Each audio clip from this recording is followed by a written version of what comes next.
What's going on, everybody? This is your host, the Beast on the Mic, Donny. We're throwing this at you guys through Spotify and YouTube today, so bear with me a little bit. This is our first shot at that. What I'm going to do today is talk to you guys about the roughly 4 weeks that I spent eating a vegan-based diet. So yeah, that's right. I didn't really eat any meat, any animal byproducts, no dairy, no eggs, no cheese, no really anything at all that had anything to do with an animal making it whatsoever. It was very, very interesting, and it was very, very rewarding in the sense that I learned a lot about my diet and what I actually enjoy eating and do not enjoy eating. So first off, there was a lot of anxiety building up to, yeah, hey, I'm gonna try it, because people would, hey, you should try this, you should try this, you should try this, and I was like, Jesus Christ, like let's back off a little bit. But once I kind of got over the anxiety of trying something so drastically different, I'm actually kind of impressed. My thing was, I cannot remember a meal before a month ago that I did not eat meat or some form of an animal product within that meal that I felt, like I ate a full meal or ate enough food, or just if I ever didn't have meat or something like that, it just didn't feel like it was a complete meal. And you got pushed that from football and from powerlifting, and just growing up, my family had a cattle ranch, things like that. There's a lot of factors pushing to eat eat your protein through an animal source, whether it be whey protein in a powder form or the meat or some form of a byproduct. So the reality is, very, very, very few people in the United States don't have some form of a microaggression geared towards eating meat or an animal byproduct. A microaggression is something that you might not even realize that you are kind of conditioned to do or conditioned for, but you do it anyways.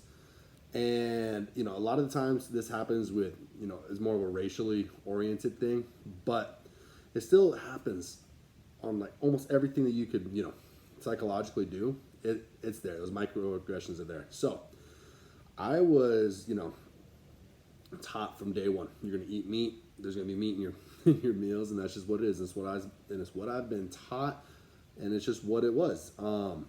It wasn't hey, we're going to go kill animals, blah, blah, blah. Like, there was that part when we went hunting and things like that, but it wasn't the point of it.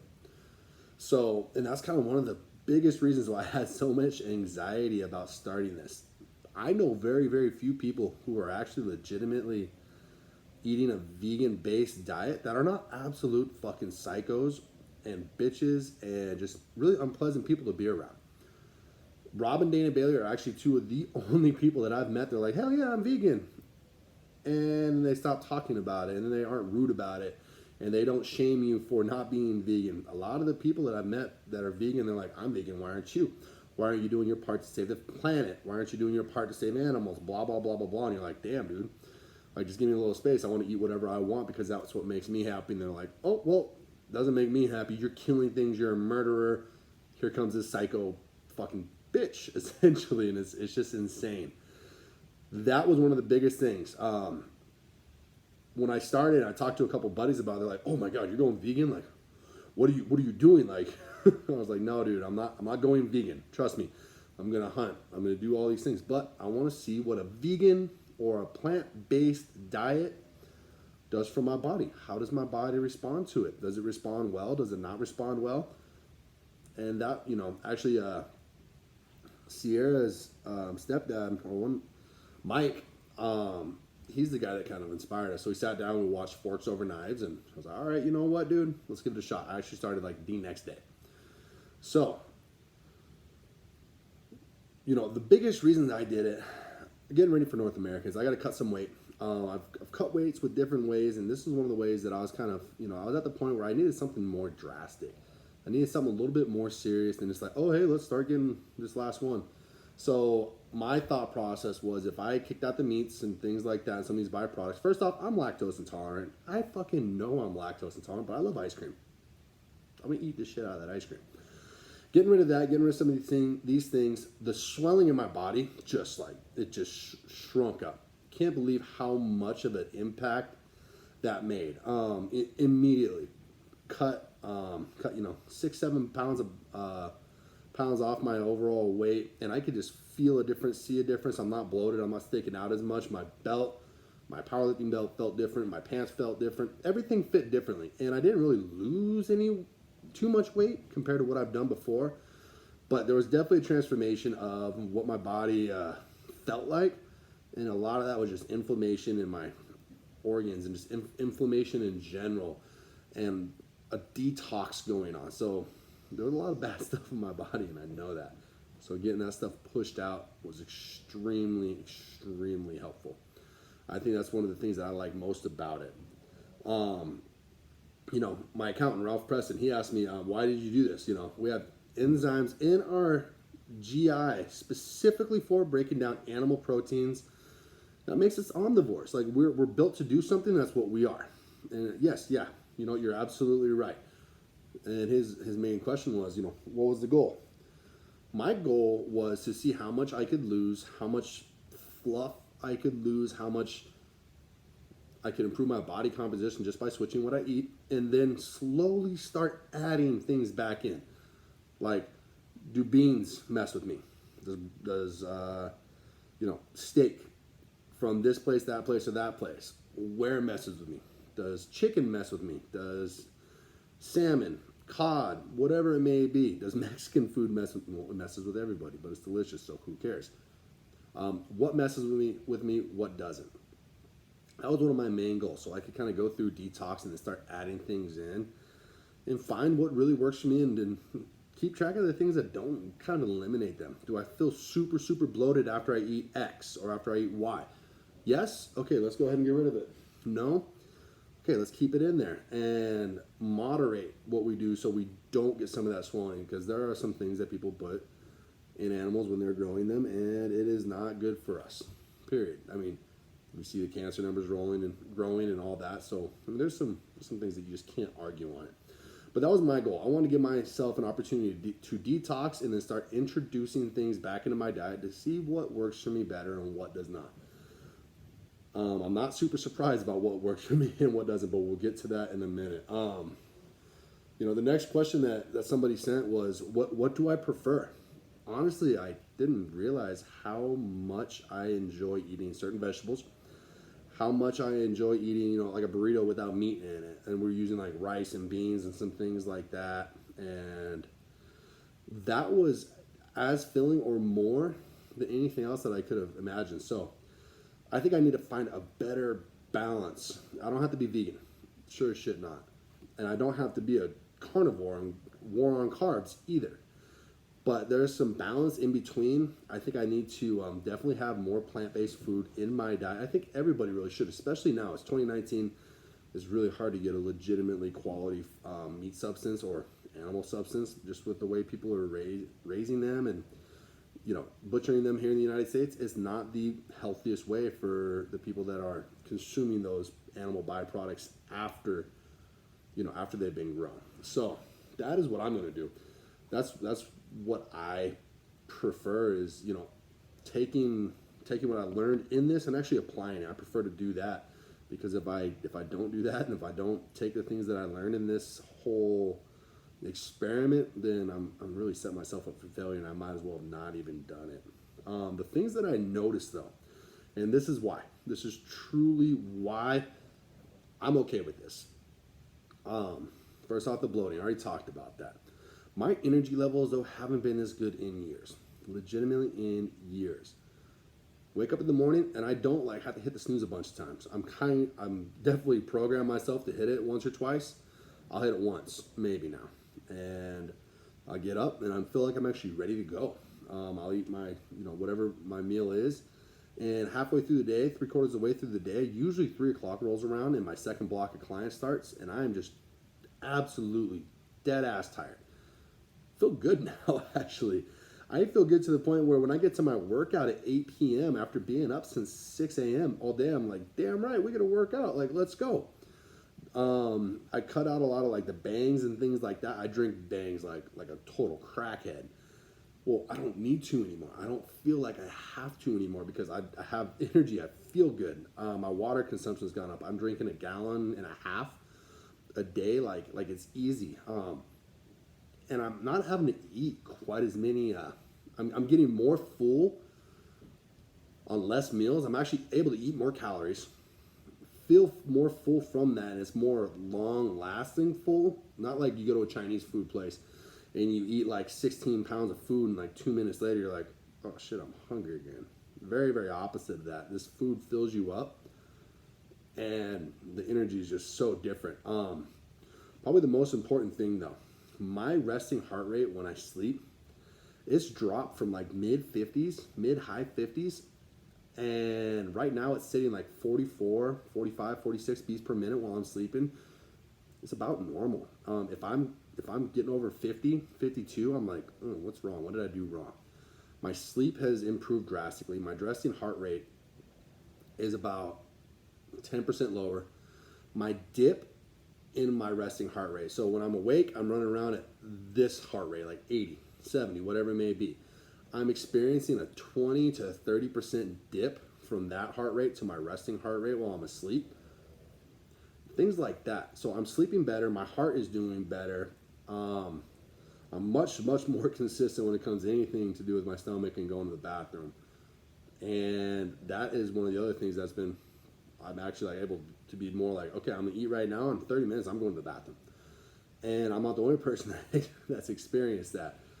And I can just see all this stuff just coming out. There's so many different things. So between the energy, the bloating going away, my body composition improving, those in itself make me very, very happy. And it made me question, what I was doing before and how can I intertwine those things. So what will I do moving forward and what do I recommend for you to do? First off, I recommend you give it a shot. Take a couple weeks. Take a week, 1 week, 5 days, whatever. Cut it all out. See how you feel. You won't know until you try it. I'm not telling you to go like stand protest at a slaughterhouse and be a douchebag or anything like that. No, not what I'm saying. Adopt a vegan lifestyle if you're curious what it will do for your body. A vegan diet, and I guess I termed that wrong. Adopt a vegan diet and see what it will do for your body. I mean, you don't have to go and be full-on lifestyle vegan. I'm not going to use leather. I'm not going to do this, that, or the other thing. Just use the food. See what that style of eating does for your body and see if it is something worth trying or not. But me personally, I'm going to eat much more vegetables, much more beans, things like that. I don't think I'm going to eat meat at the start of the day. I'm probably not going to eat meat until after my workouts. My carb intake will be better earlier in the day because I'm spending more time eating, carb-rich foods. Just 1 second. Hey, little bit. We're doing a podcast. You're snoring like a grizzly bear. Will you please chill? Come here. My 25-pound dog snores like a damn grizzly bear running like a handful of chainsaws, and it is frustrating. But I'm going to incorporate more of those foods, especially earlier in the day, because if I'm not dragging ass by the time 3, 4, 5 o'clock rolls around, that's a really good thing for me, because then I still have a few hours before I even get to start working out. Once my workouts are done, then yeah, absolutely, I'm going to throw some food on. I'm going to throw some meat in that diet, and it's going to allow me to, recover much better. And that's been one of the most difficult things. I work with One Mission Nutrition. They sponsor me as an athlete. I haven't even been able to touch that protein. That's been a rough one. I love their protein. It actually tastes really, really good, but it's a whey-based protein, so I haven't touched it.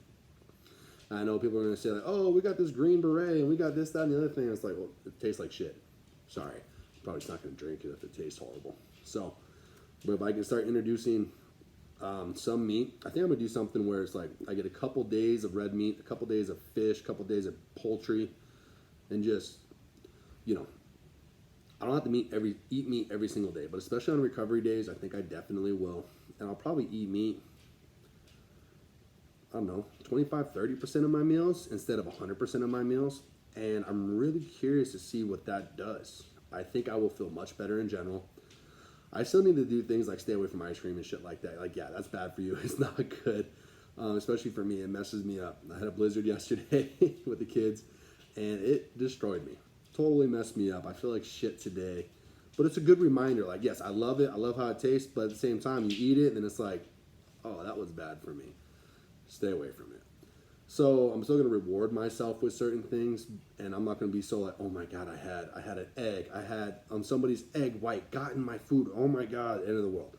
If I want to have a little meat, I will. I'm going to be smarter about when I use it because now I see how much it affects my body and how tired it makes me, and how bloated it makes me. So I need to be more, dialed in on when I eat what. And there's a lot of people that actually do that. It's like I eat this at this time, that at that time. Well, I just need to stop being lazy with it. Track my food really well, and then take notes. I'm going to take notes and see, like, hey, I had chicken today at this time, or I had steak today at this time. This is how it made me feel. Go from there. And mind you, play the NFL, play collegiate sports, football and track, high school football, basketball, track, whatever. I did everything possible growing up. Family had a cattle ranch, all that stuff. Now I power lift for a living, train clients, all that stuff, and it's all, get big, get strong, all that. So it's not just, I'm not just sitting here like, oh, let's make a, let's just throw something random ass out there and see what happens. I'm really curious because if there are things that I'm doing that are not benefiting me as much as other things could, and I'm just kind of following that typical, normal, I'm a bodybuilder, I'm a power lifter, Montana, eat your steak, beef, it's what's for dinner type of thing, but it's hindering me, I need to look at that with, my eyes wide open and really just take a true, legitimate look at it, see if that is the best thing for me to be doing, and then go from there. And what I've discovered is I definitely need to switch that around a little bit, and it might actually help me as a powerlifter. It might have helped me playing football. Who knows what it's going to do until you give it a shot. So, I'm not sitting here saying go be a hardcore vegan. Can't stand 99% of the vegans that I've met because it's like, hey, nice to meet you. My name is Bob. I'm a vegan. Or hey, nice to meet you, Bob. Bob, hey, it's cool you eat your food, whatever. And then Bob comes at you with like, oh, why don't you eat vegan? Blah, blah, blah. Like, no, I'm not telling you to become one of those type of people because that's why vegan has the rap that it does. It's the people. It's the people who are pushing it and who are douchebags about it. Again, I got a lot of respect for how Rob and Dan and Bailey do it. They're very, very, very understanding and, just respectful and just really nice about it. But I've got some people in my life that were just absolutely terrors about it. So that's, kind of change that. If you see good results from this, share that with people. You don't need to get too crazy into the other stuff because then you're just going to scare people away from it and scare them away from something that could be beneficial to them. Because let's face it, not everybody's body's going to process everything the same way. And if you're putting yourself behind the eight ball, that's your own problem. That's your own fault. And take the time, educate yourself a little bit, and see maybe what comes of it. So this is week 4. I'm going to get on macros now. I'm going to start slimming down my macros for North Americans. Still going to get stronger. Excited to see what comes of it. But between now and then, I'm not going to worry so much about strictly vegan eating. And I'm still going to kick ass. Still going to have fun. I'll keep you guys up to date. And I will tell you guys that the vegan-based pieces of the diet that I implement and what works, what doesn't. If you guys got recipes, please throw them at me. Like, breakfast is a bitch. I don't know what the hell to eat for breakfast, so I drink a smoothie or like grab a banana. If you guys got some awesome stuff that tastes good and fuels you for the start of the day, please send it my way. I would love to hear that. But if you're going to accompany that with a bunch of craziness about being vegan and not being vegan, I'm going to tell you to fuck off. So, no offense, but fuck off. So, appreciate you guys tuning in to Beast on the Mic. This will be a fun one to see what happens down the road and what continues to kind of transpire from this entire thing. So, you guys have a great week. Hope you guys enjoy this beautiful rainy weather because I do. And I will talk to you guys again soon. Talk to you later.